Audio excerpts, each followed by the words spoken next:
Alhamdulillahirabbil alamin. Alhamdulillahilladzi hadana lihada wa ma kunna linahtadiya laula an hadanallah.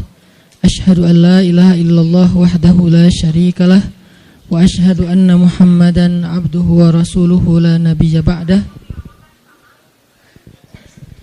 Allahumma salli wa sallim wa barik ala sayyidina wa habibina wa azimina Muhammad wa ala alihi wa sahbihi wa man tabi'ahu ila yaumil qiyamah. Rabbi syrah li sadri wa yassir li amri wa hlul 'uqdatan min lisani yafqahu qawli. Qala Allah ta'ala fil Qur'anil Karim, a'udzu billahi minasy syaithanir rajim. Bismillahirrahmanirrahim. Wa kullan naqussu 'alaika min anba'ir rusuli ma nuthabbitu bihi fuadak wa ja'aka fi hadhil haqqu wa maw'izatun wa dzikra lil mu'minin. Dan semua kisah-kisah Rasul kami ceritakan kepada engkau Muhammad, agar dengan kisah itu kami teguhkan hatimu, dan di dalamnya telah diberikan kepada engkau kebenaran, nasihat, dan juga ada peringatan bagi orang-orang yang beriman. Bismillahirrahmanirrahim.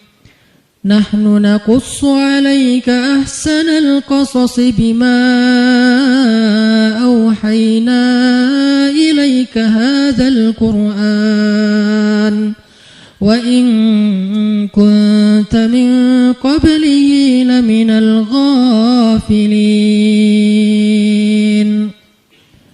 Kami menceritakan kepada engkau Muhammad kisah yang paling baik dengan mewahyukan Al-Qur'an ini kepadamu, dan sesungguhnya sebelum itu engkau termasuk orang-orang yang tidak mengetahui. Shadaqallahul azim. Teman-teman sekalian, alhamdulillah kita bisa kembali bertemu dan bermajelis dalam halaqah ilmu setiap Rabu malam ini.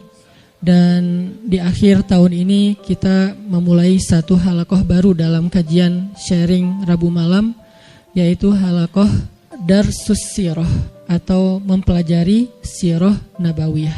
Kita coba untuk mendalami kisah-kisah atau cerita dan sejarah dari kehidupan orang yang paling mulia, yang paling agung, yang rasa-rasanya gak ada yang lebih pantas untuk kita pelajari kehidupannya dan kita kenal sosoknya daripada Muhammad Rasulullah SAW.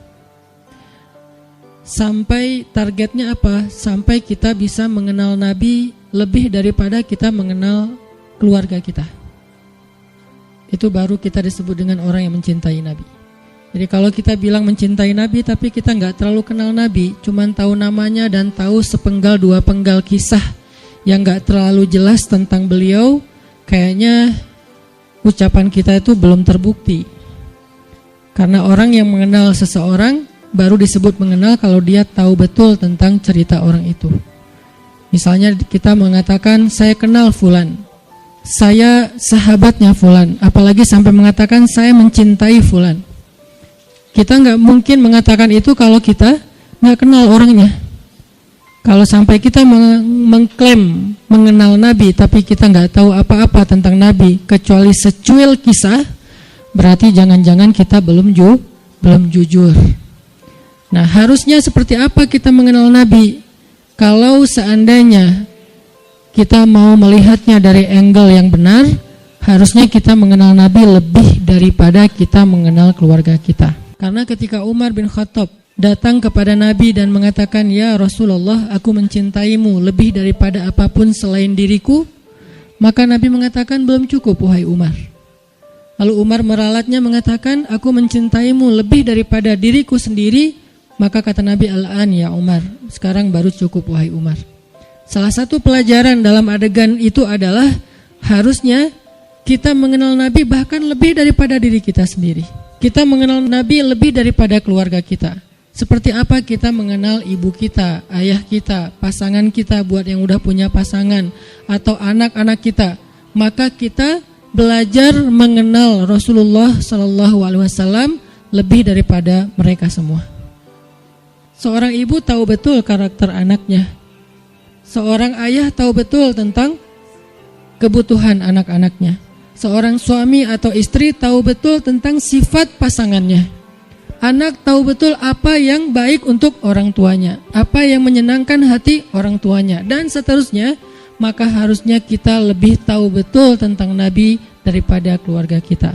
Ini salah satu goalsnya, sampai kita bisa mengenal Nabi lebih daripada keluarga kita sendiri. Dan ini bukan hanya buat teman-teman di sini, tapi juga buat saya pribadi. Sambil saya menyampaikan, karena ini bukan dari saya hanya menerjemahkan bacaan dan wawasan yang saya dapatkan, baik ketika dulu masih belajar di Al-Azhar maupun sampai sekarang, karena jadi murid itu seumur hidup terus belajar ke dalam bahasa yang mungkin mudah-mudahan bisa lebih mudah kita fahami tentang sirah Nabi. Sehingga kita sama-sama nanti satu saat makin lama makin kenal dengan Nabi, makin tahu tentang Nabi, sampai bukan hanya yang zahirnya. Karena seperti yang saya pernah sampaikan, sunnah Nabi itu ada 3. Hanya dari 3 ini mungkin 2 sering dibahas, tapi yang ketiganya jarang dibahas. Ada sunnah surah penampilan Nabi. Sebagian dari penampilan Nabi hukumnya wajib diikuti, sebagian yang lain hukumnya sunnah diikuti. Artinya penampilan Nabi itu banyak dibahas, tentang jenggotnya, tentang sorbannya, tentang jubahnya, tentang sendalnya, dan seterusnya. Kemudian yang kedua, sirah perbuatan Nabi. Kehidupan Nabi secara zahir, cara tidur Nabi, cara berdiri Nabi, cara jalan Nabi, sikap Nabi, marah Nabi, dan seterusnya. Sirah aktivitas Nabi, termasuk jihadnya Nabi, dakwahnya Nabi, kehidupan pribadi beliau, kehidupan keluarganya, kehidupan masjidnya, kehidupan tetangganya, kehidupan masyarakatnya, dan seterusnya. Sirah itu banyak dibahas, dan sekarang pun kita sedang membahas itu. Tapi ada satu hal yang jarang dibahas, sarirahnya Nabi. Jadi ada surah, ada sirah, ada sarirah, perasaan Nabi. Apa yang membuat Nabi bahagia, apa yang membuat Nabi sedih, apa yang membuat Nabi berkenan, apa yang membuat Nabi gak suka, apa yang membuat Nabi sakit hati, apa yang membuat Nabi berkesan di dalam hatinya, gimana Nabi memaafkan kesalahan orang lain, apa yang membuat Nabi malu, apa yang membuat Nabi marah. Semua itu masuk dalam kategori sarirah. Gimana Nabi orangnya sangat menjaga perasaan, sehingga paling gak suka menyinggung orang lain atau memberatkan orang lain, membebankan orang lain. Itu namanya sarirah. Kita sampai kalau bisa mengenal sarirahnya Nabi, bukan hanya surah dan sirah, tapi sampai sarirah. Karena kalau kita gak belajar sarirah Nabi, kita hanya belajar kulitnya, yaitu yang tampak saja. Jangan-jangan semakin kita mengetahui sunnah Nabi, semakin kita jadi bikin orang gak nyaman. Semakin galak, semakin eksklusif, bahkan jangan-jangan gak sengaja kita semakin merasa paling benar. Padahal Nabi SAW sendiri dengan sarirah beliau adalah orang yang paling menyenangkan. Gimana Nabi jadi orang yang paling menyenangkan? Itu sarirah, bukan sirah, bukan surah. Nabi menyenangkan bukan hanya karena beliau ganteng, itu udah pastilah. Tapi banyak orang ganteng tapi nyebelin ya. Ada orang, yanya kencang di belakang. Ada cewek makin cantik, makin bikin kita kayak gak nyaman gitu. Kenapa gak nyaman? Karena mungkin kecantikan dia itu jadi fitnah, kecantikan itu bikin dia jadi jutek atau apa.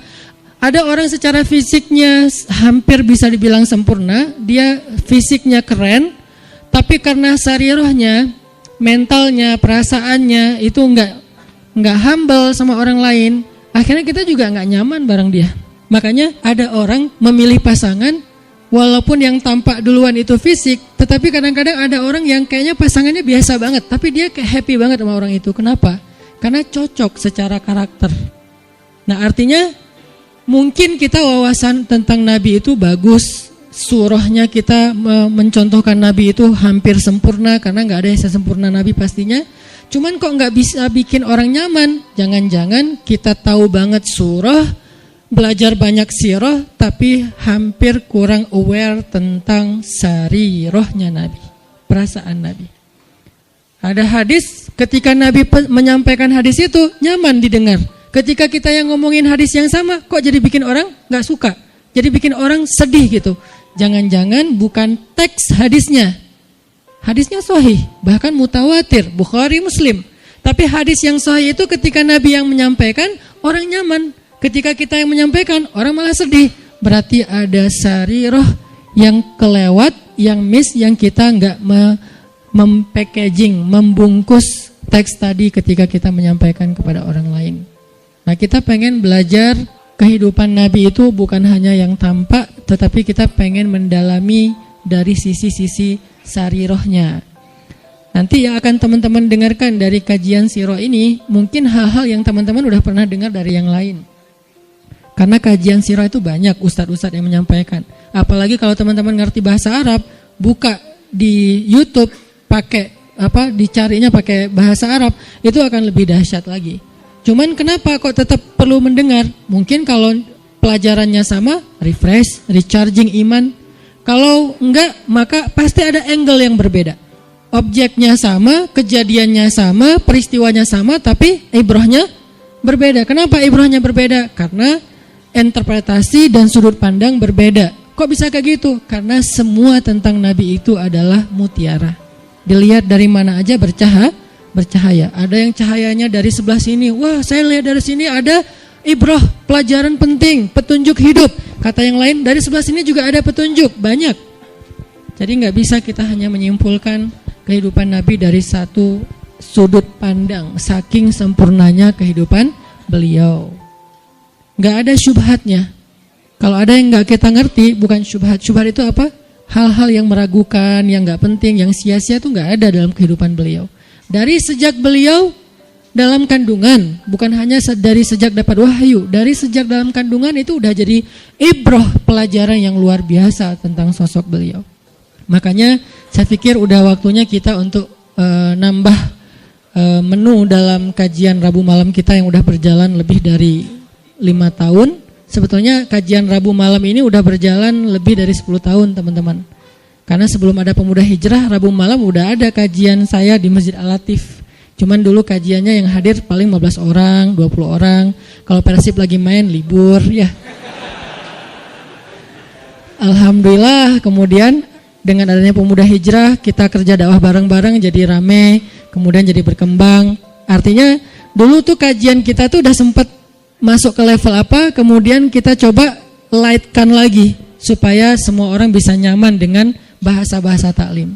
Dulu udah agak bold tuh, makanya saya bilang dulu kajian kita tuh membahas tentang rijal, para tokoh-tokoh kesatria Islam. Saya pernah bahas Ikrimah, anaknya Abu Jahal, seberapa kerennya Ikrimah.